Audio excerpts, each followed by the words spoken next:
Okay, so here we start with the hands. You can see I have pocket eights in the small blind. I don't think this is really a difficult call for anyone. I think pretty much anyone's going to think that they should be calling this. It's pretty much a no-brainer, but I thought I would throw it in there just because I think sometimes we kind of assign ranges that are higher than they are, even though the guy shoved in an earlier position. You know, it's definitely 100% a call. I don't think you could ever not call there. And basically, you know, those are the types of things you have to do. You basically have to take the chance to get there. Because again, my ultimate goal is to try to get to the final table with around 50 big blinds. So you can see here, this second hand, this next hand is actually the very next hand. And I'm going to try to steal the big blind.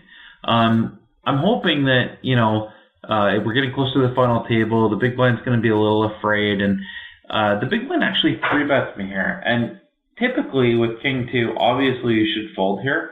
Sometimes I try to do trickier things, I guess, maybe than I shouldn't. I always say to people, you know, don't try to do fancy things, don't try to over bluff. But every once in a while, because when I just got up to 40 big blinds, I'm trying to really get an edge to get higher and to get, you know, get to 50 big blinds, 60 big blinds, and just really try to crush the table, which I really feel is the way to kind of win it.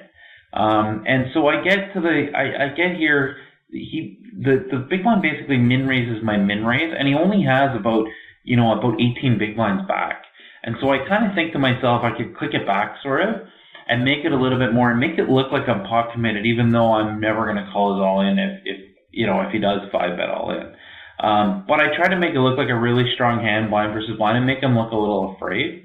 So I click it back a little bit and obviously, go with a little bit higher raise. I don't want to make it, just min raise back because I don't want to end up having him call.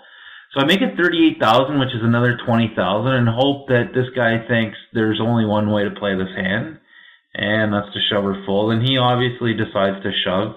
Which isn't good because I obviously can't call. Now I do take some time to fold because I want to make it look like, I have like an ace-jack type hand, ace-10 type hand. I think that's the kind of hand you might do this with. Although I think if I had ace-jack, I'd probably call this for sure. There isn't really a hand I would do this with that I wasn't calling or snap folding, but they don't need to know that. So I kind of make it look like a little bit. You can see I have tons of time bank because I don't really use my time bank ever. And I'm still not even really using my time bank because I know I'm folding, but I try to make it look like it was a really tough decision. And so, I fold now, which really kind of cripples me a little bit. It doesn't cripple me, but it really, instead of getting to 40 big blinds, which I wanted, I'm down near 20, but I get ace king right after, which is kind of fortunate because, had I been a little bit more patient, I would have had ace king with more chips and it would have been a little easier to play. But I get ace king suited the very next hand, and I'm down around 20 big blinds, which is a great, it's easier to play it at this point because I can basically shove if I need to. So I'm gonna wait for hopefully get it all in here. This is my ultimate goal, to just get it in and find someone to get it in with. Now you can see there's a raise to 15,000. This guy doesn't even have 20 big blinds back now. He's just under 20 big blinds, so he's pretty short. I'm hoping that he's going to call, but there's a lot of in this, especially at this stake, the late position raises.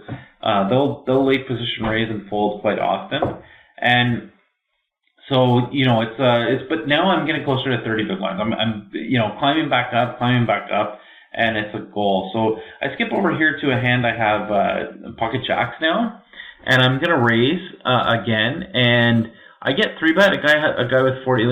The big blind has 40 big blinds. 3-bets me, and I start checking the numbers. I'm really checking the numbers to see if they 3-bet often, but really sometimes I go through these motions where I kind of make I look at certain things to see if it's a decision, but typically, this spot is never a decision.